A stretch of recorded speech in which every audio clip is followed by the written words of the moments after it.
আন্না রাসূলুল্লাহি সাল্লাল্লাহু আলাইহি ওয়াসাল্লাম উতিয়া বিল বুরাক। রাসূলুল্লাহ সাল্লাল্লাহু আলাইহি সাল্লামের কাছে বুরাক আনা হলো। এই বুরাক নবীজির সামনে যখন আনা হয় কেমন ছিল কয় মুল জামান মুসরাজা, জিন পোষ পরিহিত আর লাগাম বাঁধা। জিন পোষ বুঝেননি, যেটা বসবে আর কি উপরে, জিন পোষ পরিহিত আর লাগাম বাঁধা এরকম অবস্থা আছে। বোরাক নবীর সামনে দাঁড়ায়া ফাস্তাসআবা আলাইহি, বোরাকের উপর যে নবী উঠবে ওঠাটা কষ্টসাধ্য করে ফেলছে, বোরাক স্থির হচ্ছে না। ফাকালা লাহু জিবরিল, জিবরিল বোরাককে বলল আবি মুহাম্মাদিন তাফআলু হাদা মা রাকিবাকা আহাদুন আকরামু আলাল্লাহি মিনহু। বোরাক, তুমি কি নবীর সাথে এমন করবা? তিনি কিন্তু অন্য কেউ নয়, তার নাম হলো মুহাম্মদ সাল্লাল্লাহু আলাইহি ওয়াসাল্লাম। মনে রাখবা আল্লাহর সৃষ্টির মাঝে তার চেয়ে সম্মানিত কেউ তোমার পিঠে চড়ে নাই। মা রাকিবাকা আহাদুন, কেউ তোমার পিঠে চড়ে নাই। আকরামু আলাল্লাহি মিনহু, আল্লাহর কাছে অধিক সম্মানিত তার চেয়ে আর কেউ নাই। মনে রাখবা আল্লাহর কাছে সবচেয়ে সম্মানিত মানুষটি যিনি, তিনি মুহাম্মদ সাল্লাল্লাহু আলাইহি সাল্লাম, তার চেয়ে শ্রেষ্ঠ কেউ তোমার পিঠে চড়ে নাই, এটা তুমি মনে রাখবা। রসুল কয়, জিবরিল এটা বলার পর ফারফাদ্দা আরাকা, বোরাক তখন মানে রসুলের এই কথা শুই না বোরাক ঘর্মাক্ত হয়ে গেছে শরীরে, বোরাকের শরীর ঘামায়া গেছে যে আমি কার সামনে তখন লাফালাফি করলাম, শরীর ঘামায়া গেছে। এলো তিরমিজির বর্ণনা। এবার আবার মুসলিম শরীফের বর্ণনায় চলে আসে, বোরাক সামনে নবীজির, ওই যে 300 নম্বর হাদিস। فقال رسول الله صلى الله عليه وسلم ركبته حتى أتيت بيت المقدس, আমি বোরাকে চললাম, চলার পর বাইতুল মুকাদ্দাস পর্যন্ত আসলাম। আলেম ছাড়া অন্যরা জবাব দেন, বাইতুল্লাহ থেকে বাইতুল মুকাদ্দাস পর্যন্ত ভ্রমণকে কি বলা হয়? মাশাআল্লাহ মাশাআল্লাহ, ভালো ছাত্র, ইসরা। নবীজি বলেন রকিবতুহু হাত্তা আতাইতু বাইতুল মাকদিস, আমি বোরাকে চড়লাম, চড়ার পর বাইতুল মুকাদ্দাসে পৌঁছলাম। ফারাবাতুহু বিল হালকাতিল্লাতি কানা ইয়ারবিতু বিহিল আম্বিয়া, ওই খুঁটিটার মধ্যে আমি আমার বোরাকটাকে বাঁধলাম। সাধারণত নবীগণ ভ্রমণ করার পর এই মসজিদে যখন আসতেন তখন তারা তাদের বাহনটা যেই খুঁটির মধ্যে বাঁধতেন, আমিও আমার বোরাক ওই খুঁটির মধ্যে বাঁধলাম। নবীরা এই বাইতুল মুকাদ্দাসে আসতেন তো তারা একটা খুঁটির মধ্যে তাদের বাহনটা বাঁধতেন। নবীজি বলেন আমিও বোরাকটাকে ঠিক ওই খুঁটির সাথে বাঁধলাম যেই খুঁটিতে অন্যান্য নবীগণ তাদের বাহন বাঁধত। তো বাঁধার পর ফাদাখালতুল মাসজিদা, মসজিদে প্রবেশ করলাম। ফাসাল্লাইতু ফীহি রাকাতাইন, 2 রাকাত সালাত আদায় করলাম। অন্য বর্ণনায় সমস্ত নবীদেরকে সেখানে উপস্থিত করা হয়েছে, আর আমার নবীর পিছনে সবাই 2 রাকাত সালাতুল নফল সালাত আদায় করছে। সুবহানাল্লাহ। রাসূলুল্লাহ সাল্লাল্লাহু আলাইহি সাল্লাম বলে নামাজ আদায় করার পর সুম্মা খরজতু, আমি বাইতুল মুকাদ্দাস থেকে বের হলাম। বের হওয়ার পর ফাজাআনি জিবরিল আলাইহিস সালাতু ওয়াস সালাম বিইনাইম মিন খামরিন ওয়া ইনাইম মিন লাবান, আমি মসজিদ থেকে বের হলাম। বের হওয়ার পর দেখি জিবরিল আমার সামনে 2টা পাত্র আনছে। কয়টা? 2টা। একটার মধ্যে মদ আর একটার মধ্যে দুধ, একটা মদ আর একটা দুধ। ফাখাসতুল লাবানা, আমি দুধের পাত্র নিলাম, নেওয়ার পর পান করলাম। জিবরিল আমিন আমাকে বললেন ইখতারতাল ফিতরাতা, আপনি সঠিকটা গ্রহণ করেছেন। সুবহানাল্লাহ।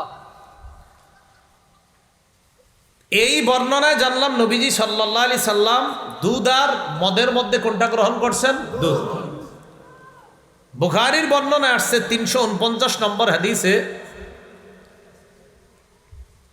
বুখারীর 4709 নম্বর হাদিসে আসছে, আবু হুরায়রা রাদিয়াল্লাহু তাআলা আনহু বলেন উতিয়া রাসূলুল্লাহ সাল্লাল্লাহু আলাইহি সাল্লাম লাইলাতা উসরিয়া বিহি বিকাদাহাইনি মিন লাবানিন ওয়া খামরিন, নবীরে যেই রাতে বাইতুল মুকাদ্দাসে নিয়ে যাওয়া হয় সেই রাতে 2টা পাত্র দেওয়া হয়েছে, একটা মদের আর একটা দুধের। নবীজি সাল্লাল্লাহু আলাইহি সাল্লাম বলেন আমি দুধের পাত্রটা গ্রহণ করলাম, পান করলাম। জিবরিল আমিন তখন বললেন, আলহামদুলিল্লাহিল্লাযী হাদাকা লিল ফিতরা, সমস্ত প্রশংসা আল্লাহর, যে আল্লাহ আপনাকে সঠিকটা গ্রহণ করার জন্য তৌফিক দান করছে।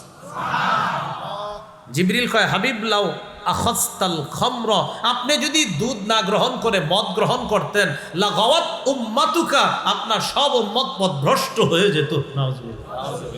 আপনি সঠিকটা গ্রহণ করছেন।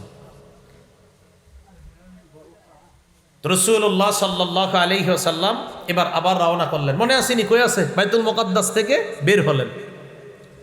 সুম্মা আরাজা বিনা ইলাস সামা, আল্লাহ নবী বলেন, আমাকে প্রথম আসমান পর্যন্ত নিয়ে যায়।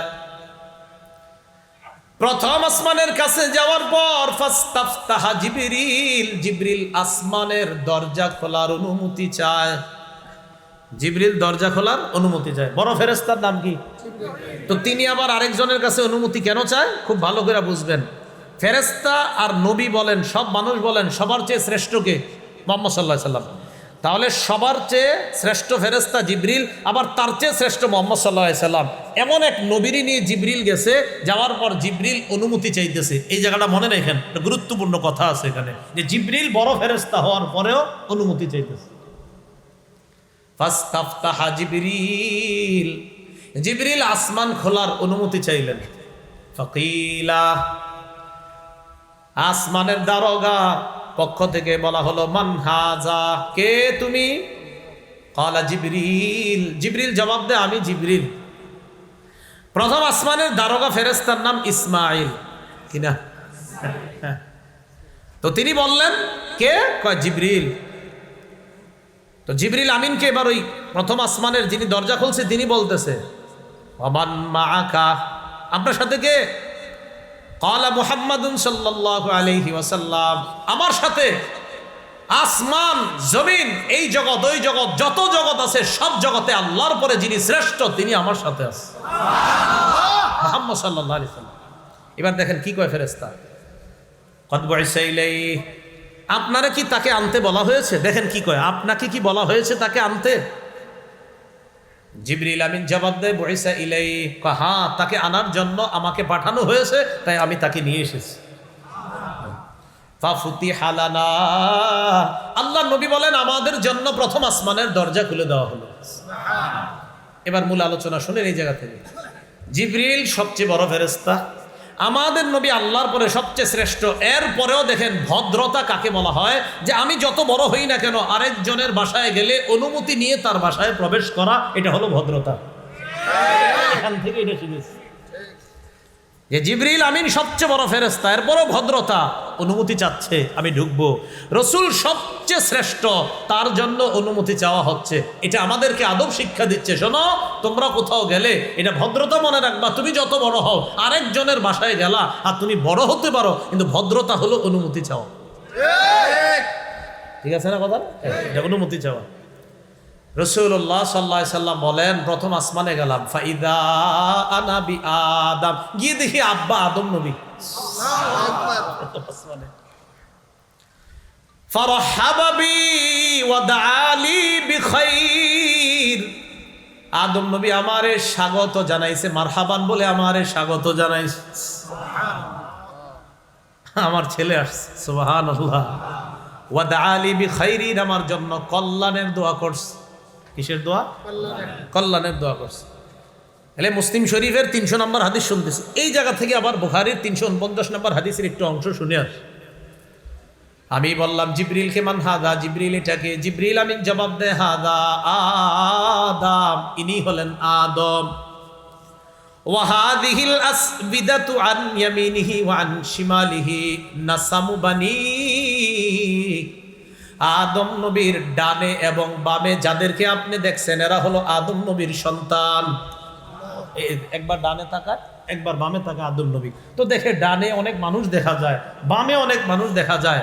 তো নবীজি জিজ্ঞাসা করলেন, এগুলো কি? জিবরিল আমিন কয়, হাদিহিল আসফিদাতু আন ইয়ামিনিহি ওয়া আন শিমালিহি নাসামু বানিহি, এটা হলো আদম, তার ডানে আর বামে এগুলো তার সন্তান। সুবহানাল্লাহ।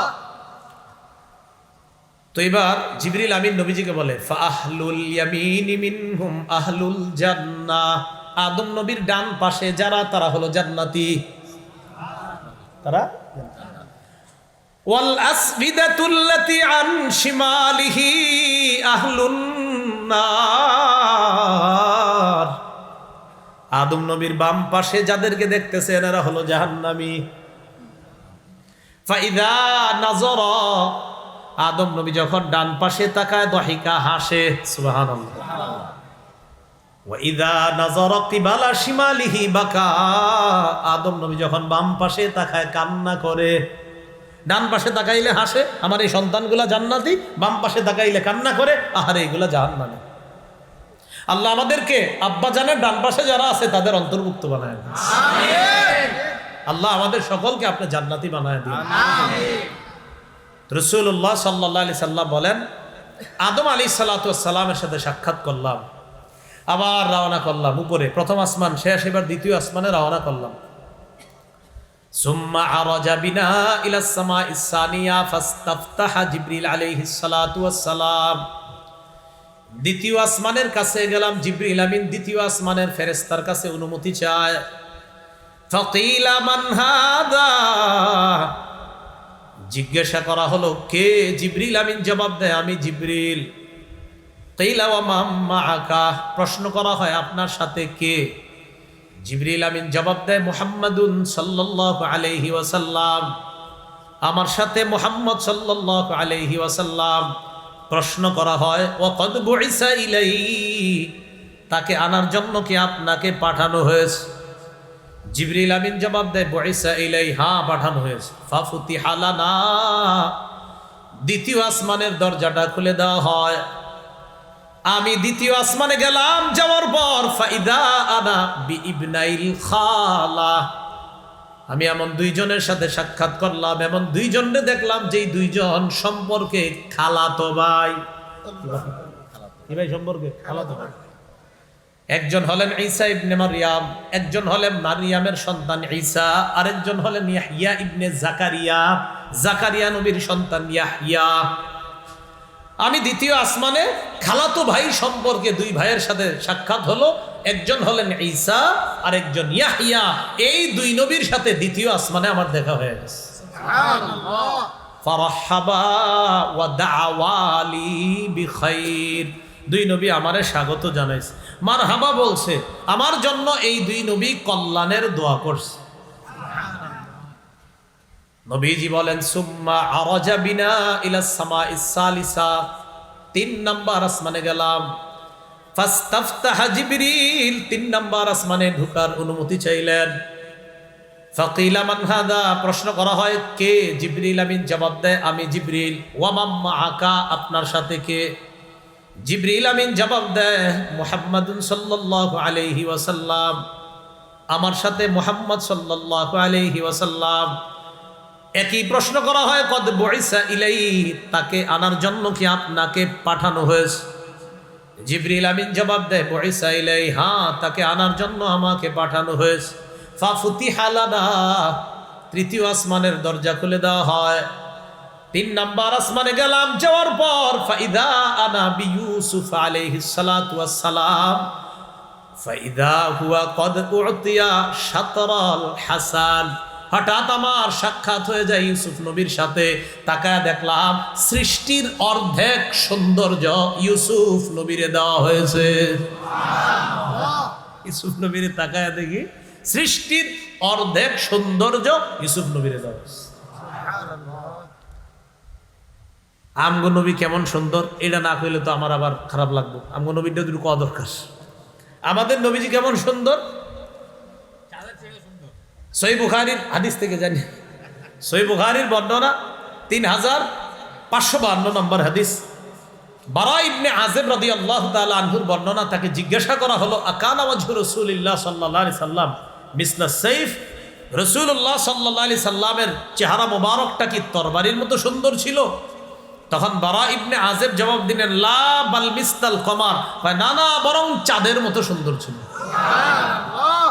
সহিহ বুখারীর 3556 নম্বর হাদিসের মধ্যে আসছে, বারা ইবনে আযিব রাদিয়াল্লাহু তাআলা আনহু বলেন কাব ইবনে মালিক রাদিয়াল্লাহু তাআলা আনহু বলেন, আমি নবীজির কাছে গেলাম, ফালাম্মা সাল্লামতু আলা রাসূলিল্লাহ সাল্লাল্লাহু আলাইহি সাল্লাম, আমি নবীজির সাথে সাক্ষাৎ করলাম। সাক্ষাৎ করার পর ওয়াহুয়া ইয়াবরুকু ওয়াজহুহু মিনাস সুরুর, তাকায় দেখলাম নবীজির চেহারা মোবারকটা আনন্দে ঝলঝল করতেছে। ওয়াইদা কানা রাসূলুল্লাহ সাল্লাল্লাহু আলাইহি সাল্লাম ইদা সুররা, নবীজি যখন আনন্দিত হইতো চেহারাটার দিকে তাকাইলে মনে হতো কান্নাহু কিতাআতু কমার, যেন চাঁদের টুকরাটা হাসতেছে। সুবহানাল্লাহ, নবীজির সৌন্দর্যতার অবস্থা। আনাস ইবনে মালিক কি বলেন? সহিহ বুখারীর 3547 নম্বর হাদিসে আনাস রাদিয়াল্লাহু তাআলা আনহু বলেন, কানা রাবাতাম মিনাল কওম, তিনি মানুষের মাঝে মাঝারি গড়নের ছিলেন। লাইসা বিত তাবিল, বেশি লম্বা ছিলেন না, ওয়ালা বিল কসির, বেশি খাটো ছিলেন না। কয় কেমন? কয় সুদর্শন। একজন মানুষ পৃথিবীতে সবচেয়ে সুন্দর হইলে যেমন আল্লাহ তারে বানাইছে তেমন। সুবহানাল্লাহ। কয় কালারটা কেমন? কয় আজহারুল লাউন লাইসা বিআবিয়াদ আমহাকা ওয়ালা বিআদামা, কয় ধবধবে সাদাও না, আবার তামাট বর্ণের না, মাটির কালার না। কাছে তাহলে কেমন? মাটির কালারও না, ধবধবে সাদাও না, কয় লাল লাল ভাব গোলাপি রঙের। সুবহানাল্লাহ। লাল লাল ভাব গোলাপি রঙের। লাইসা বিজাদিন কাতিদিন, চুলগুলা একেবারে কোকড়ানো না, ওয়ালা সাবতিন রাজিলিন, আবার একবারে লম্বা সরু, একদম সোজা লম্বা না। তাহলে কেমন? দেখলেই মনে হতো চুলগুলা যেন বাতাসে ঢেউ খেলতেছে। ইদানিং মানুষ ফ্যাশন খোঁজে, আরে আমগো নবীর সৌন্দর্য খোঁজেন মিয়া, খুঁজলে দেখবেন এমন সৌন্দর্য আপনি দুনিয়াতে খুঁজেই পাবেন না। ওই অমুকরে তমুকরে খুঁজা প্যান্ট পরে ছিঁড়া, এই করে কি করে না করে, কি আমগো নবীর চেয়ে সুন্দর হবে? জিন্দিগিতেও না। আর মা বোন যারা বয়ান শুনতেছেন, আপনারা আম্মা জান আয়েশা সিদ্দিকার সৌন্দর্যতা পড়বেন, তাহলে দুনিয়ার অন্য নারীদেরকে আর আপনারা আইডল মানতে হবে না।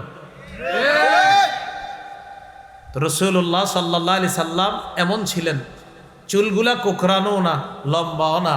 এরপরে বলতেছে, নবীজি যখন ইন্তেকাল করলেন, লাইসা ফি রাসিহি ওয়ালা লিহিয়াতিহি, চুল আর দাড়ির মধ্যে 20 শাআরাতান বাইদা, সাদা 20টা চুলও খুঁজে পাওয়া যায় নাই। তো নবীজি ইউসুফ নবীর সামনে কোন নাম্বার? 3 নাম্বার আসমানে ইউসুফ নবীরে অর্ধেক সৌন্দর্য দেওয়া হয়েছে, আমাদের নবীকে সবচেয়ে সৌন্দর্য বানানো হয়েছে। রাসূলুল্লাহ সাল্লাল্লাহু আলাইহি সাল্লাম বলেন, ইউসুফ নবীর সামনে যখন আমি বসা, রাহহাবা, অভিবাদন জানাইছে, মারহাবা বলছে, ওয়া দাআলি বিখাইর, আমার জন্য কল্যাণের দোয়া করছে। সুম্মা আরাজা বি ইলাস সামাইর রাবিআ, 4 নাম্বার আসমানে আমাকে নিয়ে যায়। ফাস্তাফতাহা জিবরিল, জিবরিল আমিন অনুমতি চায়।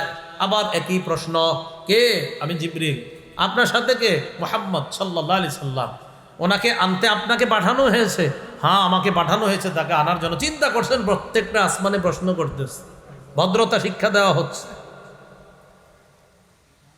ফাফুতিহা লানা, 4 নাম্বার আসমান আমাদের জন্য উন্মুক্ত করে দেওয়া হয়। আসমানে গেলাম, যাওয়ার পর ফাইদা আনা বি ইদ্রিস আলাইহিস সালাতু ওয়াস সালাম, ইদ্রিস নবীর সাথে সাক্ষাৎ। কোন নবী? ইদ্রিস। আল্লাহ পাক বলেন, ওয়া রাফা'নাহু মাকানান আলিয়া, আমি ইদ্রিসকে সর্বোচ্চ অনেক উপরে উন্নীত করেছি, উঁচু স্থানে আমি তাকে উন্নীত করেছি। এর দ্বারা উদ্দেশ্য হলো আমি 4 নাম্বার আসমানে ইদ্রিস নবীকে উঠায় তাকে আমি মর্যাদা দান করছি। ইদ্রিস নবী আমারে বললেন রহহাবা, মারহাবা বলে স্বাগত জানাইলেন। ওয়া দাআলি বিখাইর, কল্যাণের দোয়া করলেন। সুম্মা আরাজা বি ইলাস সামাইল খামিসা, 5 নাম্বার আসমানে আমাকে নিয়ে যায়। আবার জিবরিলকে একই প্রশ্ন করা হয়। আর বলতে হবে ওগুলা? পারবেন না ইনশাআল্লাহ বলতে পুরাটা? সবগুলা প্রশ্নের জবাব দেওয়ার পর ফাফুতিহা লানা, 5 নাম্বার আসমান খুলে দেওয়া হয়। 5 নাম্বার আসমানে গেলাম, যাওয়ার পর ফাইদা আনা বিহারুন আলাইহিস সালাতু ওয়াস সালাম, হারুন নবীর সাথে আমার সাক্ষাৎ। রহহাবা বি ওয়া দাআলি বিখাইর, হারুন নবী আমাকে স্বাগত জানায়, মারহাবা বলেন, কল্যাণের দোয়া করেন। সুম্মা আরাজা বি ইলাস সামাইস সাদিসা, 6 নাম্বার আসমানে নিয়ে যায়। ফাইদা আনা বি মূসা আলাইহিস সালাতু ওয়াস সালাম, মূসা নবীর সাথে আমার সাক্ষাৎ হয়। মূসা নবী আমাকে স্বাগত জানায়, দাআলি বিখাইরিন, কল্যাণের দোয়া করে। সুম্মা আরাজা বি ইলাস সামাইস সাবিআ, 7 নাম্বার আসমানে যায়। ফাইদা আনা বিইব্রাহিম আলাইহিস সালাতু ওয়াস সালাম ফাইদা হুয়া, আমি দেখলাম ইব্রাহিম নবীর সাথে আমার সাক্ষাৎ 7 নম্বর আসমান। 7 নম্বর আসমানে যখন ইব্রাহিম নবীর সাথে সাক্ষাৎ হয়, তাকায় দেখলাম মুসনিদান জহরহু ইলাল বাইতুল মামুর, ইব্রাহিম নবী বাইতুল মামুরের সাথে হেলান দিয়ে বসা। কি দিয়ে বসা? তাহলে 7 নম্বর আসমানে ইব্রাহিম নবী বাইতুল মামুরের সাথে হেলান দিয়ে বসা। এটা হলো কাবার একদম বরাবর উপরে 7 নম্বর আসমানে একটা ঘর। ফাইদা হুয়া ইয়াদখুলুহু কুল্লা ইয়াউমিন ৭০ আলফা মালাক, বাইতুল মামুরে প্রতিদিন ৭০,০০০ ফেরেশতা প্রবেশ করে। লা ইয়াউদুনা ইলাই, একদিন প্রবেশ করে ইবাদত করে চলে যাওয়ার পর কিয়ামত পর্যন্ত দ্বিতীয়বার আসার আর সুযোগ তাদের হয় না। মানে ৭০ চলতে থাকবে আর চান্স পাবে না যারা একবার আসছে। এটার নাম কি? বাইতুল মামুর। তো এই বাইতুল মামুরের সাথে ইব্রাহিম নবী হেলান দিয়ে বসা। ইব্রাহিম আলাইহিস সালাতু ওয়াস সালামের সাথে সাক্ষাৎ যখন হয়েছে, এই জায়গায় একটা বর্ণনা শুনি, তিরমিজি শরীফের 3642 নম্বর হাদিস। ক্বালা রাসূলুল্লাহ সাল্লাল্লাহু আলাইহি ওয়াসাল্লাম, নবী বলেন, আমি যখন ইব্রাহিম নবীর সাথে সাক্ষাৎ করলাম, সাক্ষাৎ করার পর ইব্রাহিম নবী আমাকে বললেন, ইয়া মুহাম্মদ আকিরি, মুহাম্মদ আপনি একটা কাজ করবেন, আপনাকে আমি কাজটা দেই, শুনবেন নি? আকিরি উম্মাতাকা মিন্নিস সালাম, আপনার উম্মতকে আমার পক্ষ থেকে সালাম পৌঁছায় দিবেন। সুবহানাল্লাহ, উম্মতকে সালাম দিস। আরেকটা বিষয় বলে দিবেন, ওয়া আখবিরহুম, আপনার উম্মতকে জানায় দিবেন, আন্নাল জান্নাতা, জান্নাতটা এমন একটা জায়গা, এই জান্নাতের জায়গাটা তয়্যিবাতুত তুরবা, মাটিটা সুগন্ধি সমৃদ্ধ, সব সময় গ্রাম ছড়াইতে থাকে। সুবহানাল্লাহ, তয়্যিবুত তুরবা, সব সময় সুগন্ধি ছড়াইতে থাকে। আর আরেকটা বিষয় বলে দিবেন, আজবাতুল মা, জান্নাতের পানি সুমিষ্ট সুস্বাদু পানি। আপনার উম্মতকে গুরুত্বপূর্ণ যে বিষয়টা বলবেন, আরেকটা বিষয় বলবেন, আন্নাহা কিআন, জান্নাত হলো খোলা ময়দান, ফাঁকা ময়দান। জান্নাত তো আমরা কি থাকবো কি ফাঁকা ময়দানে? লাগবে নি কিছু, বাড়িঘর লাগবে নি। নবীজি বলেন, আপনার উম্মতকে জানায় দিবেন, আন্নাহা কিআন, জান্নাত হলো একটা সমতল ভূমি। ওয়া আন্না গিরাসাহা লা ইলাহা ইল্লাল্লাহ, নবী ইব্রাহিম বলেন, আপনার উম্মতকে জানায় দিবেন, জান্নাত হলো সমতল ভূমি, এই ভূমির মধ্যে আপনার উম্মতকে গাছ লাগাইতে বলবেন। আন্না গিরাসাহা, এই সমতল ভূমিতে তারা 4টা তাসবির মাধ্যমে গাছ লাগাইবে। সুবহানাল্লাহ, আলহামদুলিল্লাহ, লা ইলাহা ইল্লাল্লাহ, আল্লাহু আকবার। আম্মা উম্মতকে বলে দিবেন এই 4টা বাক্য বেশি বেশি পড়তে, আর সমতল ভূমিটা এই বাক্যের মাধ্যমে গাছ লাগায়া পরিপূর্ণ করতে। সুবহানাল্লাহ, সূরা বাকারার 23 নম্বর 24 নম্বর আয়াতে আল্লাহ বলেন, وَإِن كُنتُمْ فِي رَيْبٍ مِّمَّا نَزَّلْنَا عَلَى عَبْدِنَا فَأْتُوا بِسُورَةٍ مِّن مِّثْلِهِ, তোমরা যদি সন্দেহের মধ্যে থাকো, মিম্মা নাজ্জালনা আলা আবদিনা, আমি আমার বান্দা মুহাম্মদ সাল্লাল্লাহু আলাইহি সাল্লামের উপর যা নাজিল করলাম, এই কোরআনের ব্যাপারে যদি তোমরা সন্দেহের মধ্যে থাকো, ফাতু বিসূরাতিম মিন মিসলি, তাহলে কোরআনের সূরার মতো একটা সূরা আমার কাছে বানায়া নিয়ে আসো। কয়টা সূরা? ওয়াদউ শুহাদাআকুম মিন দুনিল্লাহি ইন কুনতুম সাদিকিন, আল্লাহ ছাড়া তোমাদের যত সাক্ষী আছে সবাইরে ডাকো যদি সত্যবাদী হও। এটা 23 নম্বর আয়াত। 24 নম্বর আয়াতে আল্লাহ কয়, ফাইল্লাম তাফআলু, তোমরা পারো নাই, ওয়ালান তাফআলু, কিছুতেই পারবে না। আল্লাহ বলে তোমরা পারো নাই আর কিছুতে পারবেও না। আল্লাহ অগ্রিম জবাব দিয়ে দিছে, তোমরা পারো নাই বানাইতে আর কিছুতে পারবাও না। প্রথমে আল্লাহ বলেন পারো নাই আর পারবাও না। তো যেহেতু পারবা না, পারো নাই, কিয়ামত পর্যন্ত সম্ভব না। ফাত্তাকুন নারাল্লাতী ওয়াকুদুহান নাস ওয়াল হিজারা, ওই আগুনকে ভয় করো যে আগুনের জ্বালানি হবে মানুষ এবং পাথর। যে আগুন আমি আল্লাহ পাথর এবং মানুষ দিয়ে জ্বালাবো, ওই আগুনকে ভয় করো। আলোচনা কি চলবে? ওই মানুষগুলা দাঁড়ায় রয়েছে, আপনারা যদি এইদিকে না চাবেন তাহলে কিভাবে হবে? একটু চাপান না। আর মসজিদে একটু যদি আপনাদের কষ্ট হয় মসজিদেও যাইতে পারেন, মসজিদে জায়গা আছে। যারা মসজিদে যাবেন ফ্যান, হ্যাঁ মসজিদে ফ্যান ছাইরা বুঝতে পারবেন, সুন্দর মতো মসজিদে চলে যান। হ্যাঁ, আমরা অন্যদেরকে বসার সুযোগ করে দিই। মাশাআল্লাহ, জি জি জি, ঠিক আছে, মাশাআল্লাহ। আমরা অন্যদেরকে একটু বসার ব্যবস্থা করে দিই। গরম তো দিতে চায় না।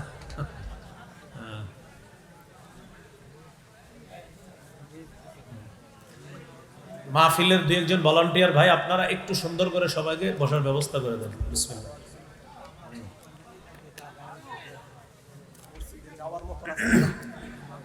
মসজিদের সামনে যারা বসা, একজন যদি একটু জায়গা করে দেন অন্যদেরকে যাওয়ার জন্য। হ্যাঁ, ঠিক আছে।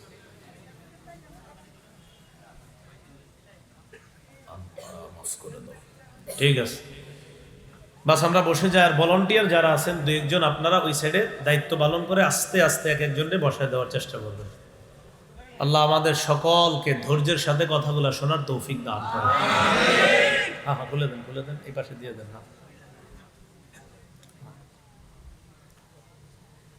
তো রাসূলুল্লাহ সাল্লাল্লাহু আলাইহি সাল্লামের জীবনের অন্যতম একটা মুজিজা হলো আল কোরআন। পুরা কোরআন বানানোর চ্যালেঞ্জ করছে আল্লাহ, পারে নাই। 10টা সূরা পারে নাই, একটা সূরা পারে নাই। এটা রাসূলের জীবনের শ্রেষ্ঠ একটা মুজিজা যে নবীজিকে আল্লাহ এমন একটা কোরআন দিয়েছেন, সারা পৃথিবীর সবাই মিলেও এই কোরআন বানাইতে পারেনি, পারবেও না। এটা রাসূলের জীবনের সবচেয়ে বড় মুজিজা। যে আয়াত আপনাদের সামনে তেলাওয়াত করলাম, মূলত এই বিষয়ে বলার জন্যই ভূমিকা টানলাম। রাসূলের জীবনের আরেকটা শ্রেষ্ঠ মুজিজা হলো এই দুনিয়া থেকে আল্লাহ নবীজিকে সশরীরে জাগ্রত অবস্থায় সপ্ত আসমানের উপরে নিয়ে গেছেন। এটা জীবনের আরেকটা মুজিজা। এই বিষয়ে মূলত আপনাদের সামনে কথা বলার জন্য ভূমিকাটা টানলাম। সূরা বানী ইসরাঈলের 1 নম্বর আয়াত তেলাওয়াত করলাম, খুব মন দিয়ে শুনবো আমরা। রাসূলুল্লাহ সাল্লাল্লাহু আলাইহি সাল্লামের মেরাজ সম্পর্কে আমরা শুনবো 6টি অংশে আলোচনা। কয়টি? 6টি। 1 নাম্বার আবিধানিক পারিভাষিক অর্থ জানবো, এটা আজকে আমাদের প্রথম আলোচনা হবে। 2 নাম্বার জানবো মেরাজের আগে নবীজির অবস্থা কি ছিল। 3 নাম্বার মেরাজের প্রকৃত ঘটনা হাদিস থেকে আমরা জানবো। 4 নাম্বার জানবো মেরাজ থেকে আসার পরের দিন কি ঘটনা ঘটছে। 5 নাম্বারে আমরা জানবো রাসূলুল্লাহ সাল্লাল্লাহু আলাইহি সাল্লামকে বেঈমানরা যখন উত্ত্যক্ত করলো তখন রাসূল কি করছেন। 6 নাম্বারে জানবো মুসা নবী, ঈসা নবী, ইব্রাহিম নবী আর জিবরাইল দেখতে কেমন। এগুলা হাদিসে যদি থাকে তো আমরা জানবো ইনশাআল্লাহ।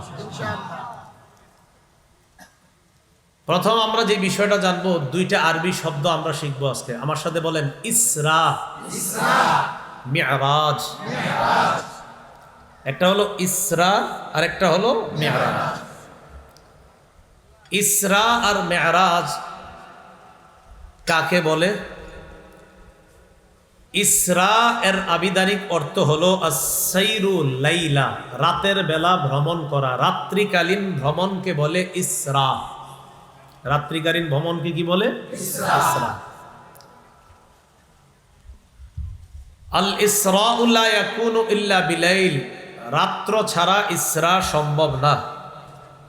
চাটা আপনি পান করেন, আমি চা পান করি না। হ্যাঁ, এটা নষ্ট করেন না, আপনি খেয়ে ফেলেন। হ্যাঁ, তো এটা কিন্তু খাবেন যেও খান, নষ্ট করেন না। হ্যাঁ, ইসরা লা ইয়াকুনু ইল্লা বিল্লাইল, ইসরা রাত ছাড়া সম্ভব না। রাত্রিকালীন ভ্রমণকে বলা হয় ইসরা। পারিভাষিক অর্থ রিহলাতুন আরদিয়াতুন তাম্মাত বিকুদরতিল্লাহ লিরাসূলিল্লাহি সাল্লাল্লাহু আলাইহি ওয়াসাল্লাম মিনাল মসজিদিল হারাম ইলা বাইতুল মাকদিস। পারিভাষিক অর্থে ইসরা বলা হয় মসজিদে হারাম থেকে বাইতুল মুকাদ্দাস পর্যন্ত আল্লাহর কুদরতে রসুল সাল্লাল্লাহু আলাইহি সাল্লামের রাত্রিকালীন যেই ভ্রমণটা সংগঠিত হয়েছে এটাকে বলা হয় ইসরা। আমি দুটো পরে আপনাকে জিজ্ঞাসা করব, খালি সুবহানাল্লাহ কইব না, মুখস্থ করেন। ইসরার পারিভাষিক অর্থ হলো মসজিদে হারাম থেকে বাইতুল মুকাদ্দাস, যে বাইতুল মুকাদ্দাস ফিলিস্তিনের, ইনশাল্লাহ আমরা আশাবাদী অচিরেই ফিলিস্তিন আমাদের হবে ইনশাল্লাহ। এই বাইতুল মুকাদ্দাস পর্যন্ত আল্লাহর কুদরতে রসুল সাল্লাল্লাহু আলাইহি সাল্লামের যে ভ্রমণটি হয়েছে এটাকে বলা হয় ইসরা। তাহলে আপনারা সংক্ষেপে একটা জবাব দেন তো, ইসরার সীমানাটা কোত্থেকে কদ্দূর? বাইতুল্লাহ থেকে বাইতুল মুকাদ্দাস, এটাকে বলা হয় ইসরা।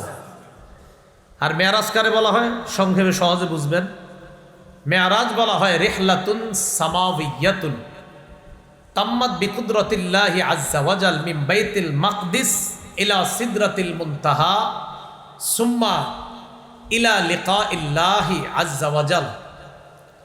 মেয়ারাজ বলা হয় যেটা আল্লাহর কুদরতে সংগঠিত হয়েছে বাইতুল মুকাদ্দাস থেকে ইলা সামাওয়াতিল উলা, ঊর্ধ্ব আসমান পর্যন্ত, সুম্মা ইলা সিদরাতিল মুনতাহা, এরপর সিদরাতুল মুনতাহা পর্যন্ত, সুম্মা লিকাইল্লাহি সুবহানাহু ওয়া তাআলা, এরপর আল্লাহর সাথে সাক্ষাৎ পর্যন্ত যেটা হয়েছে এটার নাম মেয়ারাজ। সুবহানাল্লাহ। ইসরা ইসরা মেয়ারাজ বাইতুল মুকাদ্দাস থেকে আল্লাহ পর্যন্ত, বাস এটা মেয়ারাজ। তাহলে পার্থক্যটা মনে থাকবে না ইনশাআল্লাহ। ইসরার ব্যাপারে আল্লাহ পবিত্র কোরআনের সূরা বানী ইসরাঈলের 1 নম্বর আয়াতে বলেন, সুবহানাল্লাযী আসরা বিআবদিহি লাইলাম মিনাল মাসজিদিল হারামি ইলাল মাসজিদিল আকসা। পুত পবিত্রতা বর্ণনা করছি ওই রবের, ওই সত্তা, আল্লাযী আসরা বিআবদিহি লাইলাম মিনাল মাসজিদিল হারামি ইলাল মাসজিদিল আকসা, যিনি তার বান্দাকে রাতের বেলা ভ্রমণ করিয়েছেন মসজিদে হারাম থেকে মসজিদে আকসা পর্যন্ত। আল্লাযী বারাকনা হাওলা, যেই মসজিদে আকসার চারপাশটাকে আমি বরকতময় বানিয়েছি। কেন? লিনুরিয়াহু মিন আয়াতিনা, যেন আমি আমার নবীরে আমার নিদর্শন দেখাইতে পারি। এই নিদর্শন দেখানোর জন্য মসজিদে হারাম থেকে বাইতুল মুকাদ্দাস পর্যন্ত আল্লাহ রাত্রিকালীন তার নবীকে ভ্রমণ করিয়ে কুদরতিভাবে দ্রুত পৌঁছার ব্যবস্থা করছে। এগুলো ইসরার মেরাজের আবিধানিক অর্থ, পারিভাষিক অর্থ আমরা জানলাম। দ্বিতীয় আলোচনা আমাদের, মেয়ারাজের আগে রসুল সাল্লাল্লাহু আলাইহি সাল্লামের অবস্থা কি ছিল? সহিহ বুখারীর 3231 নম্বর হাদিস থেকে জানবো আমরা। এই হাদিসের বর্ণনাকারী আম্মাজান আয়েশা সিদ্দিকা রাদিয়াল্লাহু তাআলা আনহা। আম্মাজান আয়েশা সিদ্দিকা রাদিয়াল্লাহু তাআলা আনহা রাসূলুল্লাহ সাল্লাল্লাহু আলাইহি সাল্লামকে বললেন, হাল আতা আলাইকা ইয়াউমুন কানা আশাদ্দা মিন ইয়াউমি উহুদ। হুজুর, আপনার জীবনে কি উহুদের ময়দানে যে কষ্টের সম্মুখীন আপনি হয়েছেন এর চেয়ে কঠিন কোনো দিন কি আপনার জীবনে আসছে? আম্মাজান আয়েশা নবীজিরে বললেন, উহুদের ময়দানে আপনার দাঁত পর্যন্ত শহীদ করে দেওয়া হয়, তো এই উহুদের ময়দানে যে কষ্ট পাইছেন আপনি, এর চেয়ে কঠিন কোনো দিন কি আপনার জীবনে আসছে? فقال رسول الله صلى الله عليه وسلم لقد لقيت ما لقيت من قومك। নবীজি বলেন, আয়েশা, তোমার সম্প্রদায় থেকে যে কষ্ট পাওয়ার আমি পেয়েছিলাম। নবীজি বলেন, ওয়াকানা আশাদ্দু মা লাকিতু মিনহুম ইয়াউমাল আকাবা। উহুদের ময়দানের চেয়ে ভয়ঙ্কর দিন আমার জন্য ছিল আরাফার ময়দান, তায়েফের ময়দান। কিসের ময়দান? তায়েফ, আরাফা না। নবীজি বলেন, আয়েশা, তায়েফের ময়দানে যখন আমি দাওয়াত দেওয়ার জন্য গেলাম, ইযা আরাদতু নাফসি আলা ইবনে আব্দি ইয়ালিল ইবনে কুলাল, এটা এক লোকের নাম। ইবনে আব্দে ইয়ালিল ইবনে কুলাল, এটা একজনের নাম। আমি নিজেকে তার সামনে পেশ করলাম। ফালাম ইউজিবনি ইলা মা আরাদতু, আমি চেয়েছিলাম সে যেন মুসলমান হয়ে যায়, কোনো জবাব দেয় না। উল্টা আমারে রাস্তার মধ্যে ছেড়ে দিয়ে তায়েফের অন্যান্যদেরকে বইলা আমারে পাথর দিয়া মারা শুরু করছে, এমন ভাবে যে পাথর মারতে মারতে আমারে রক্তাক্ত করছে। দাওয়াত তো গ্রহণ করেই নাই। নবীজি বলেন, জানো দাওয়াত গ্রহণ করে নাই দেখা ওয়া আনা ফানতালাকতু আনা মাহমুমুন আলা ওয়াজহি, আমি পেরেশান হয়ে সেখান থেকে ফিরে আসলাম। ফালাম আস্তাফিক ইল্লা ওয়া আনা বিকরনিস সাআলিব, আমি স্বাভাবিক হতে পারছিলাম না। কর্নুস সাআলিব নামে একটা জায়গা আছে, আমি সেখানে আসলাম। ফারাফাতু রাসি, মাথাটা উপরে উঠাইলাম, উঠানোর পর দেখি ফাইদা আনা বিসাহাবা।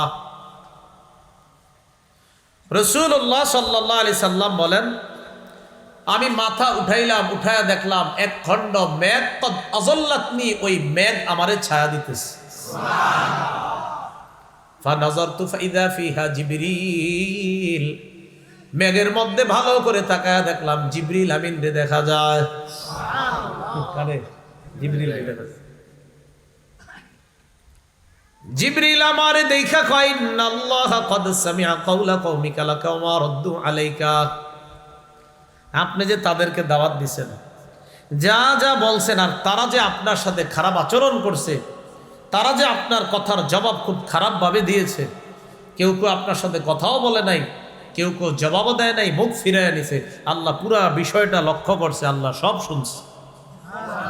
জিবরিল বলতেছে, ওয়াকাদ বাআসা ইলাইকা মালাকাল জিবাল লিতা'মুরাহু বিমা শি'তা ফীহিম, আপনার কাছে পাহাড়ের ফেরেশতা পাঠায়া দিস, আপনি এই ফেরেশতাকে যা মন চায় তাদের ব্যাপারে আপনি আদেশ করতে পারেন। কাদের ব্যাপারে? যারা আপনার দাওয়াত গ্রহণ করেনি, উল্টা আপনার সাথে খারাপ আচরণ করছে, আপনি যা বলবেন পাহাড়ের ফেরেশতা তা শুনবে।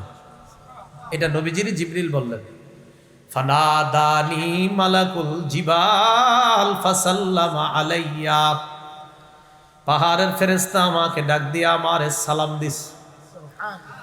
সালাম দেওয়ার পর কয়, সুম্মা ক্বালা ইয়া মুহাম্মদ যালিকা ফীমা শি'তা, পাহাড়ের ফেরেশতা সালাম দিয়ে বললেন, ও মুহাম্মদ সাল্লাল্লাহু আলাইহি ওয়াসাল্লাম, তাদের ব্যাপারে আপনি যেই সিদ্ধান্ত দিবেন আমি সেই সিদ্ধান্ত গ্রহণ করতে রাজি।